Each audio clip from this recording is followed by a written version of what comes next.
जुन्नर तालुक्याचे आमदार, लोकप्रिय आमदार आदरणीय अतुल शेठ बेनके यांचा उद्या म्हणजे 23 जुलै रोजी वाढदिवस. ह्या वाढदिवसाच्या त्यांना शुभेच्छा देण्यासाठी आपल्यासोबत त्यांच्याबरोबर एकनिष्ठता असणारे व त्यांच्यावर भरभरून प्रेम करणारे काही कार्यकर्ते आपल्याबरोबर आहेत. यामध्ये आपल्याबरोबर गणेशजी वाजगे आहेत, रामदासजी अभंग आहेत, त्याच्यानंतर हितेजी कोराळे आहेत, सागरजी दरंजळे आहेत, मुकेशजी वाजगे आहेत. तर आपण यांच्याकडून कशा प्रकारच्या शुभेच्छा त्या साहेबांना देतात आपण जाणून घेणार आहे. रामदासजी नमस्ते. नमस्कार. उद्या अतुल शेठ बेनके यांचा वाढदिवस आहे, कशा शब्दात शुभेच्छा देतात? अतुल शेठ यांना वाढदिवसाच्या शुभेच्छा देत असताना खरं पाहिजे एक पाणीदार आमदार म्हणून त्यांना प्रथम मी जुन्नर तालुक्यातील तमाम जनतेच्या वतीनं आणि आमच्या नारायणगाव ग्रामस्थांच्या वतीनं तसेच विविध संस्थांच्या वतीने मी हार्दिक शुभेच्छा देतो.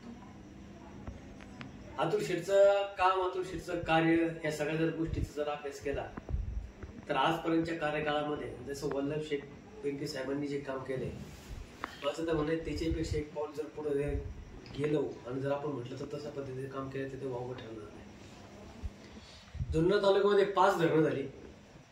5 धरणांचं पाणी ज्यावेळेस जुन्नर, आंबेगाव, खाली शिरूर असेल, कर्जत पर्यंत पाणी जाते. आणि मधल्या काळामध्ये ज्या वेळेस स्थित्यंतर झाली, सत्ता चेंज झाल्या, त्या काळामध्ये जुन्नर तालुक्यावरती, आंबेगाव तालुक्यावरती पाण्याच्या बाबतीत अन्याय व्हायला लागला. पाठीमागच्या पंचवार्षिकीच्या वेळेस तर जुन्नर तालुक्याला यायला पाणी शिल्लक राहिलं नव्हतं. अशा पद्धतीचा त्या काळच्या शासनाचा निर्णय झाला होता. परंतु ज्या वेळेस अतुल शेठ आमदार झाले तर बाळकडू घरातून होतं. पाण्याचे प्रश्न वल्लभ शेठनी चांगल्या पद्धतीने हाताळले होते. जुन्नर तालुक्यामध्ये गेल्या 5 वर्षामध्ये एक थेंबभर, मी जाणीवपूर्वक म्हणतो की एक थेंबभर पाणी जुन्नर तालुक्याला कुठेही कमी पडू दिलं नाही, म्हणून ते पाणीदार आमदार आहेत.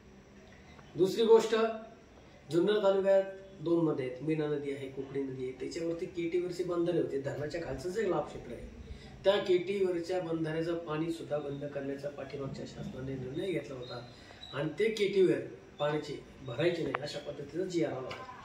परंतु अतुल शेठनी त्या ठिकाणी पुन्हा सत्तेत आल्याच्यानंतर प्रस्तावित नवीन सुप्रीमा काढली. शासनाला त्या ठिकाणी दखल घ्यायला लावली आणि पुन्हा आज ते सगळे केटीवर कोकणी सिंचनच्या अंडरमध्ये घेऊन आज त्या ठिकाणी संपूर्ण नद्यांमध्ये आपलं आज पाणी वापरलं.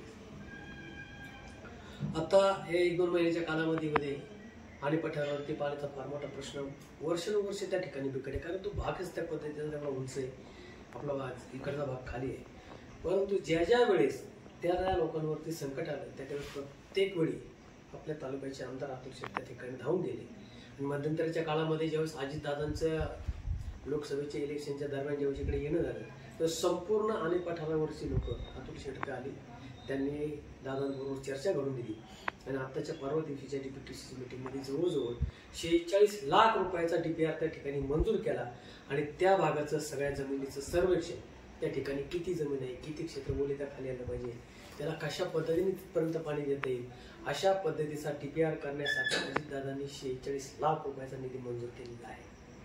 त्यानंतर वडपच्या माध्यमातून वडद धरणाच्या पाठीमागच्या म्हणजे समोरची जी पुढची गाव आहे त्याच्यामध्ये वडच काही आहे. त्याच्यानंतर पुढे सावरगावचं बेल्ट आहे, पलीकडचा पठारावरचा, त्यामध्ये दातखेळवाडी आहे, खिल्लारवाडी आहे, विकासवाडी आहे, काचळवाडी आहे. त्या वाड्यांना धरण उशाच्या असून तर त्या ठिकाणी पाणी जात नव्हतं. तर आता वडच उपसा सिंचनच्या माध्यमातून त्या ठिकाणी सुद्धा अतिशय चांगल्या प्रकारचं काम संसदेमध्ये उपस्थित केलं आणि त्याचा सुद्धा निधी आज मंजूर झालेला आहे. म्हणजे पाणी कशा पद्धतीने आपल्या लोकांपर्यंत गेलं त्याचे फार मोठं व्हिजन आमदार साहेबांकडे आहे. त्यानंतर वल्लभ शेठ बेनके साहेबांच्या माध्यमातून ज्यावेळेस चिलेवाडी पाचघर धरणाच्या कामाची त्यावेळेस ठिकाणी मुहूर्तगर रवली गेली. चिलेवाडी पाचघर धरण झालं, परंतु त्याचा जो कॅनल आहे तो कॅनल जो आहे तो ओपन न करता ठिकाणी 100 त्या ठिकाणी पाईपलाईनमधून पाणी लोकांपर्यंत गेलं पाहिजे अशा प्रकारची कल्पना वल्लभ शेठची होती.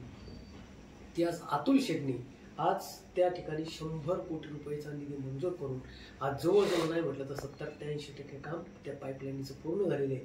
म्हणजे आळ्या पाटीच्या वरच्या बाजूचा म्हणजे आपल्या थोडक्यात जुन्नर असेल आणि संगमनेरची जी हद्द आहे त्या भागाचा जो पठाराचा तो भाग होता, उंचवट्याचा भाग होता, त्या ठिकाणी सुद्धा आता आपल्या त्या ठिकाणी शेतकऱ्यांना पाणी मिळणार आहे. म्हणजे अशा पद्धतीचं जुन्नर तालुक्याचं भविष्य काळातलं जे पाण्याचं नियोजन अतुल शेठनी केलेलं आहे ते नियोजन संपूर्ण महाराष्ट्रातील कोणत्याही आमदाराला आजपर्यंत जमलं नाही, याचा आम्हाला अभिमान आहे.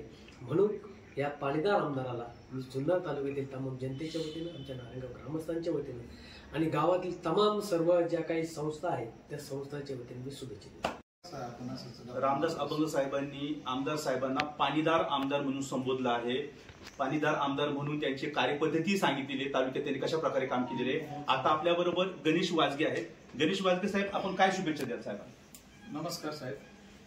या ठिकाणी आपल्या जुन्नर तालुक्याचे भाग्यविधाते स्वर्गीय नामदार वल्लभ शेठजी बेनके साहेब यांचे सुपुत्र युवा आमदार अतुलदादा बेनके आज त्यांची पंचवार्षिक या 2-3 महिन्यात पूर्ण होत आहे.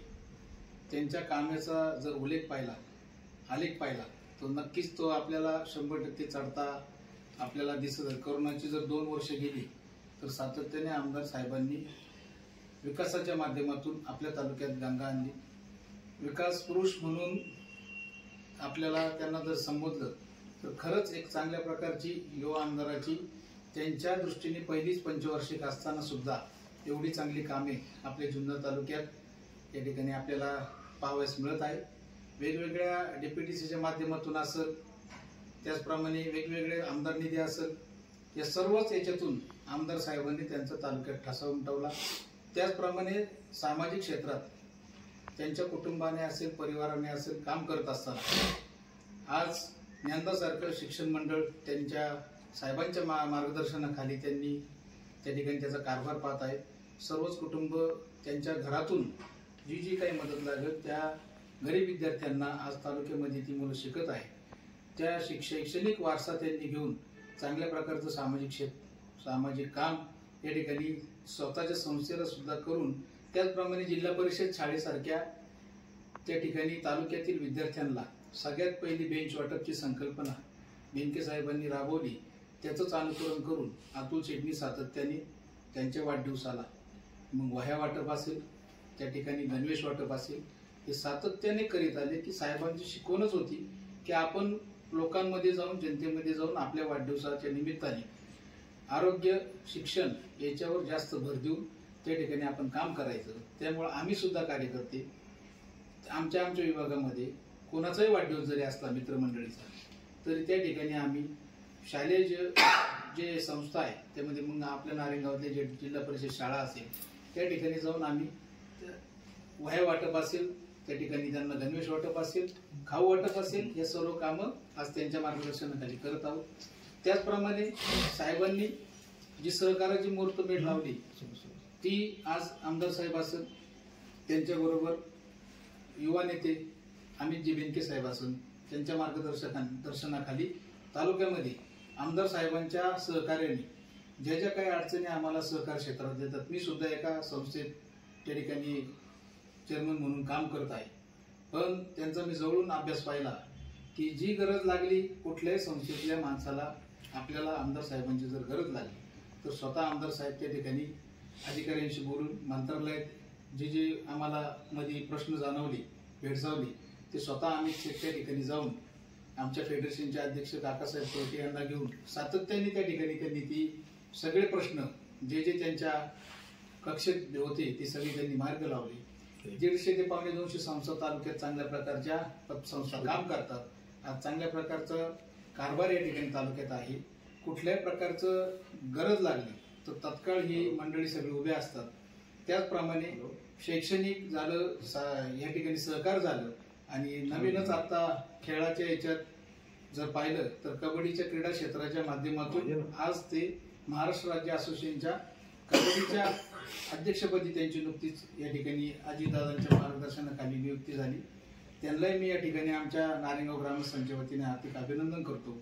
आणि हे सर्व क्रीडा क्षेत्र असेल त्यामध्ये त्यांनी कबड्डी संघ आज आपल्याला जो आमच्या नारायणगावातली काही मुलं त्यामध्ये खेळतात किंवा तालुक्यातली खेळतात, आज ते अतुल शेठ बेनके यांच्या माध्यमातून राज्यापर्यंत पोहोचलेले आहेत. त्यांचा खरंच गौरव करण्यासारखा आहे की ग्रामीण भागातल्या मुलांना चांगल्या प्रकारचा या ठिकाणी खेळाच्या माध्यमातून, स्पोर्टच्या माध्यमातून त्यांना सुद्धा भविष्यात नोकरीच्या निमित्ताने या ठिकाणी संधी मिळू शकते. हे असेच रोजगार मेळावे घेतील, सातत्याने सामाजिक क्षेत्रातील वेगवेगळ्या प्रकारचे आरोग्य शिबिरे घेतील. ह्या सातत्याने परिवाराने, अख्ख्या कुटुंबाने त्या ठिकाणी वाहून घेतलेला आहे. खरंच असा आमदार होणे नाही मी आमच्या सर्व ग्रामस्थांच्या नारेगावातील वारवाडीतील या जिल्हा परिषदेतील गटाच्या वतीने आमदार साहेबांना या ठिकाणी परमनंट आमदार हो मी या ठिकाणी आम्ही सर्व नारायणगाव साहेब तुमच्या सोबत आहे या ठिकाणी मी अशी ग्वाही देतो आणि साहेबांना वाढदिवसाच्या हार्दिक शुभेच्छा देतो. गणेश वाजगे यांनी आमदार अतुल बेनके यांना शिक्षण क्षेत्रात, क्रीडा क्षेत्रात, आरोग्य व सहकार क्षेत्रात भरीव काम करणारा आमदार म्हणून संबोधलं आहे. त्यांना परमनंट आमदार म्हणून सुद्धा त्यांनी उपाधी दिलेली आहे.